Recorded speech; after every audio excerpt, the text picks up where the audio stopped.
2005 से पहले बिहार की शिक्षा व्यवस्था की स्थिति निराशाजनक थी।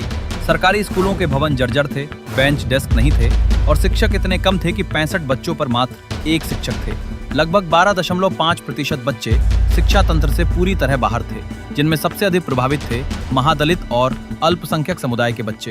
उच्च शिक्षा और तकनीकी संस्थानों के अभाव के कारण 10वीं के बाद पढ़ाई के लिए छात्रों को दूसरे राज्यों का रुख करना पड़ता था।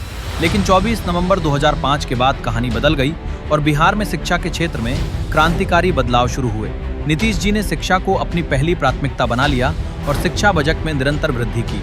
2005 में 4,366 करोड़ रुपए का बजट आज बढ़कर 60,964.87 करोड़ रुपए हो गया है, जो राज्य के कुल बजट का लगभग 22% है।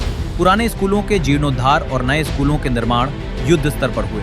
53,993 स्कूलों की संख्या बढ़कर आज 75,812 हो गई है। शिक्षकों की नियुक्ति में तेजी लाई गई। आज लगभग 6 लाख शिक्षक सेवा में हैं। हाल ही में 2,38,744 शिक्षक और 36,947 प्रधान शिक्षकों की नियुक्ति हुई।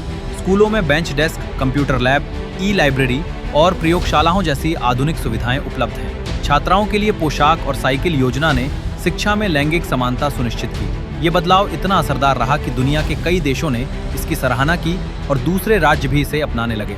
उच्च और तकनीकी शिक्षा पर भी विशेष ध्यान दिया गया। राज्य में अब 21 राजकीय विश्वविद्यालय, 4 केंद्रीय विश्वविद्यालय, 8 निजी विश्वविद्यालय और IIT, AIIM, IIM, NIFT जैसे राष्ट्रीय स्तर के संस्थान हैं। इंजीनियरिंग और मेडिकल कॉलेजों की संख्या भी अभूतपूर्व रूप से बढ़ी है। इन प्रयासों के परिणाम दिखने लगे हैं। आज बिहार की साक्षरता दर लगभग 80% हो गई है, जबकि महिलाओं की साक्षरता 73.91% तक पहुंच गई है।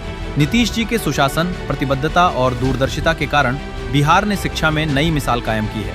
बिहार अब बेहतर शिक्षा का केंद्र बन चुका है।